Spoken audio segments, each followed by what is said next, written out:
Hi friends, welcome to my channel. కావ్యని తనతో పాటు తీసుకువెళ్ళి సామంత్కి ఊహించని షాక్ ఇచ్చిన రాజ్. అసలు ఇదంతా ఎలా జరగబోతుంది? కావ్యని రాజ్ తీసుకువెళ్ళి సామంత్కి ఎటువంటి షాక్ ఇవ్వబోతున్నాడు? అసలు ఏం జరిగింది అని మీరు తెలుసుకోవాలనుకుంటే వీడియోని తప్పకుండా లైక్ చేసి ఛానల్ని సబ్స్క్రైబ్ చేసుకొని పక్కనే ఉన్న గంట సింబల్పై ఆల్ అని క్లిక్ చేయండి. అనామిక వచ్చి నువ్వు అగ్రిమెంట్ మీద సంతకం పెట్టావు, చచ్చినట్టు మా ఆఫీస్లోనే నువ్వు డిజైనర్గా పని చేయాలి అని అనడంతో అప్పుడు ఇక కనకం అయితే తను ఆఫీసర్గా వేషం వేసి అక్కడికి వెళ్తుంది అనామిక కంపెనీకి అయితే.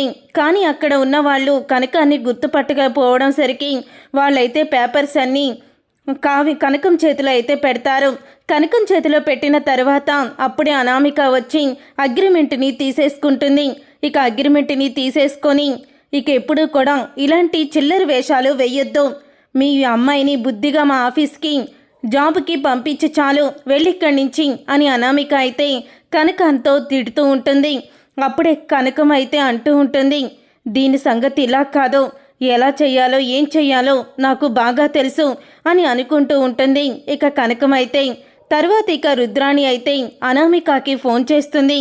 రుద్రాణి అనామికకి ఫోన్ చేసి అంటూ ఉంటుంది, కావ్య కంపెనీ డిజైనర్గా ఉండడానికి ఒప్పుకుందా అని అడుగుతూ ఉంటుంది రుద్రాణి అనామికని.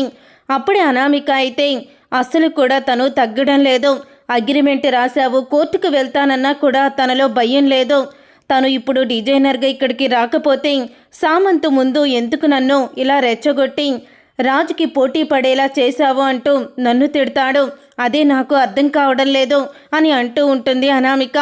ఇప్పటి వరకు బాగానే చేసుకొచ్చావు కదా, సడన్గా ఇంతలా నువ్వు ఎందుకు భయపడ్డం, నువ్వేమీ భయపడకు, భయపడాల్సిన అవసరం ఏమీ లేదు అని రుద్రాణి చెప్తూ ఉంటుంది.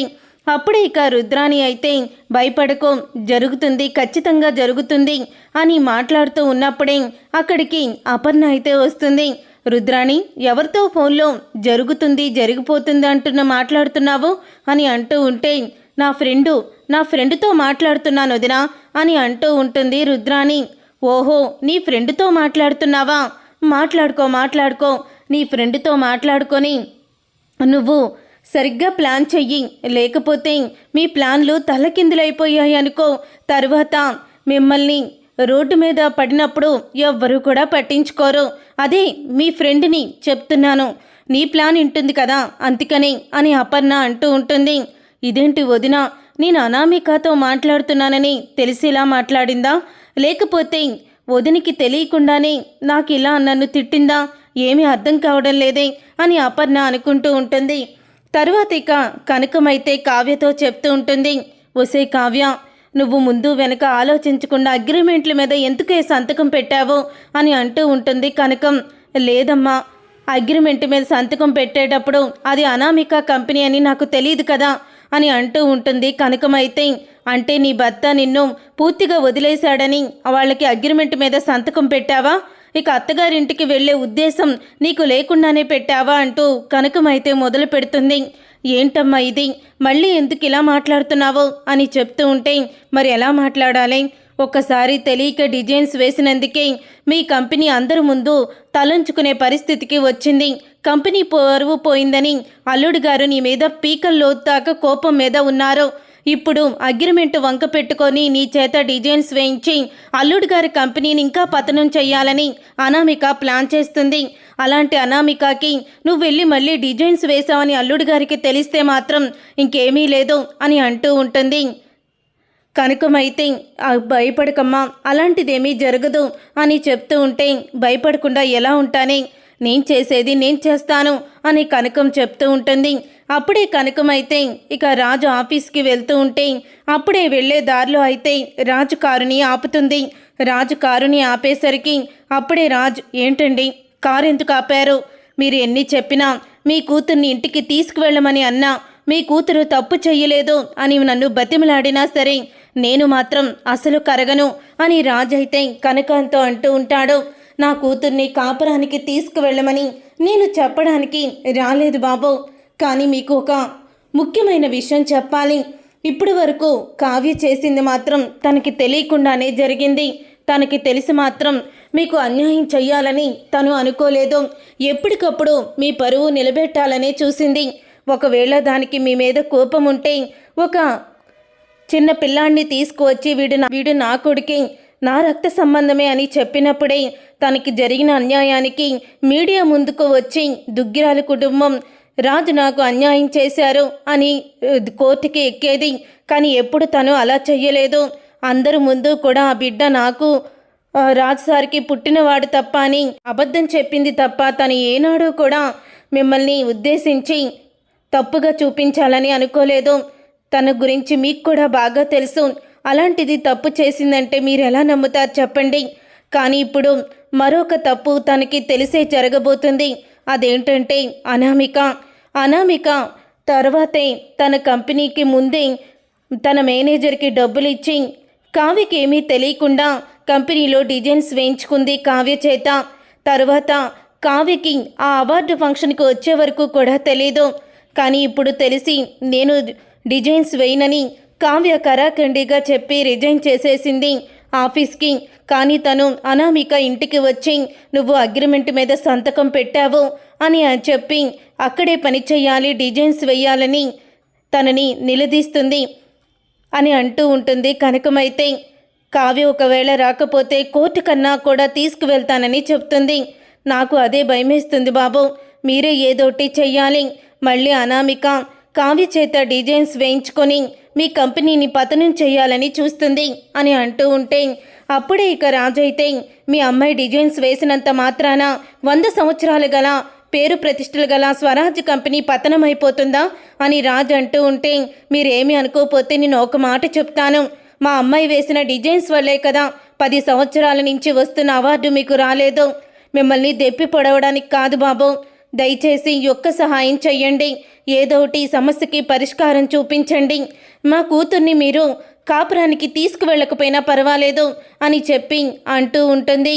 ఇక కనకమైతే అప్పుడే కనకమై చెప్పిన మాటలు వింటాడు రాజైతే. ఇక రాజు వెళ్ళిపోతాడు. ఇదేంటి ఏమీ సమాధానం చెప్పకుండా అల్లుడు గారు వెళ్ళిపోయారేంటి అని ఇక కనకమైతే మనసులో అనుకుంటూ ఉంటుంది. అలా కనకం మనసులో అనుకున్న తర్వాత అప్పుడే ఇక రాజైతే ఆఫీస్కి వెళ్తాడు. ఆఫీస్కి వెళ్ళిన తర్వాత శృతినైతే కావ్య మన ఆఫీస్లో డిజైనర్గా పనిచేస్తుందని అగ్రిమెంట్ రాసింది కదా, అగ్రిమెంట్ తీసుకురా అని అంటూ ఉంటాడు రాజ్ శృతితో.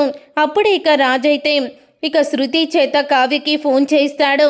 రాజు సార్ మిమ్మల్ని అనామిక కంపెనీ దగ్గరికి రమ్మని చెప్తున్నారు మేడం అని శృతి అయితే చెప్తుంది. అప్పుడే ఇక కావ్య అయితే వెళ్తున్నాను అని బయలుదేరుతుంది. ఇటు రాజు బయలుదేరుతాడు. ఇక ముందుగా కావ్య అయితే అక్కడికి వెళ్తుంది. ఏంటి కావ్య, అగ్రిమెంట్కి సంతకం పెట్టావు కదా అగ్రిమెంటు మీద, మరి ఇప్పుడు డిజైన్స్ వేస్తాననే కదా ఇక్కడికి వచ్చావు అని అంటూ ఉంటే లేదు నా భర్త ఇక్కడికి రమ్మన్నారు అందుకే వచ్చాను అని అనామికకి షాకిస్తుంది కావ్య. రాజ్ ఇక్కడికి ఎందుకు వస్తున్నాడు అని సామంత్ అయితే అంటూ ఉంటే స్వరాజ్ గారు అని మర్యాదగా పిలు అని అంటూ ఉంటుంది. సామంత్కి షాకిస్తుంది కావ్య అయితే. అంతలో రాజు అయితే వస్తాడు. రాజు వచ్చిన తర్వాత అప్పుడే ఇక అనామిక అంటూ ఉంటుంది నువ్వు ఇప్పుడు వచ్చిన ప్రయోజనం లేదు, నీ భార్య ఇక్కడే పనిచేస్తానని అగ్రిమెంట్ కూడా రాసింది అని అనామిక అంటూ ఉంటే అప్పుడే రాజు తన చేతిలో ఉన్న అగ్రిమెంట్ పేపర్ని సామంత్ ముఖం మీదకి విసురుతాడు. హౌ డేర్ యూ, నా ముఖం మీదకి పేపర్ విసురుతావా అని అంటూ ఉంటే నీ ముఖం మీదకి పేపరే కదా విసిరాను, చెప్పు విసరలేదు కదా, మూసుకొని ఆ పేపర్ చూడు అని అంటూ ఉంటాడు రాజు అయితే. ఇక ఆ పేపర్ చూసి ఒక్కసారే షాక్ అయిపోతూ ఉంటాడు సామంత్ అయితే. నా ఆఫీసులో పనిచేస్తున్న నా కంపెనీ డిజైనర్ని మీరు అన్యాయంగా అబద్ధం చెప్పి మోసం చేసి మీ కంపెనీలో డిజైన్స్ గీయించుకొని దాని ద్వారా అవార్డు తెచ్చుకున్నారని నేను కోర్టులో కేసు వేశాను. ఈ కోర్టులో కేసు వేస్తే ఇప్పుడు నా భార్యని ఈ కావ్యని కోర్టుకి రమ్మంటారు. అప్పుడు తను చెప్తుంది మోసం చేశారని, వచ్చిన అవార్డు కూడా పోతుంది, పరువు నష్టం దావా కింద మీ కంపెనీని మూతవేయమని చెప్తాను అని రాజైతే ఊహించని షాక్ ఇచ్చేస్తాడు సామంత్కి. అప్పుడే అనామిక అయితే బెదిరిస్తున్నావా అని అంటూ ఉంటే చిచ్చి నిన్ను బెదిరించడం ఏంటి, నేను బెదిరించడం లేదో చెప్తున్నాను, నిలదీస్తున్నాను, మీకు ఆర్డర్ వేస్తున్నాను, మీకు ఇప్పుడే చెప్తున్నాను వినండి, కావ్య రాసిన అగ్రిమెంట్ చింపేస్తారా లేకపోతే కోర్టులో ఇలాగే కేసు వేయమంటారా అని రాజ్ అయితే నిలదీస్తాడు. ఆ మాటలు విని ఒక్కసారే షాక్ అయిపోతూ ఉంటాడు సామంత్ అయితే. చూసారుగా ఫ్రెండ్స్, రాబోయే కథలో ఖచ్చితంగా ఇలాగే జరగబోతుంది. మరి ఇలాగే జరగాలని మీరైతే కోరుకుంటున్నారా? అయితే వీడియోని తప్పకుండా లైక్ చేసి ఛానల్ని సబ్స్క్రైబ్ చేసుకొని పక్కనే ఉన్న గంట సింబల్పై ఆల్ అని క్లిక్ చేయండి. అప్పుడే మేము పెట్టే ప్రతి వీడియో మీరు మిస్ కాకుండా చూసేవచ్చు.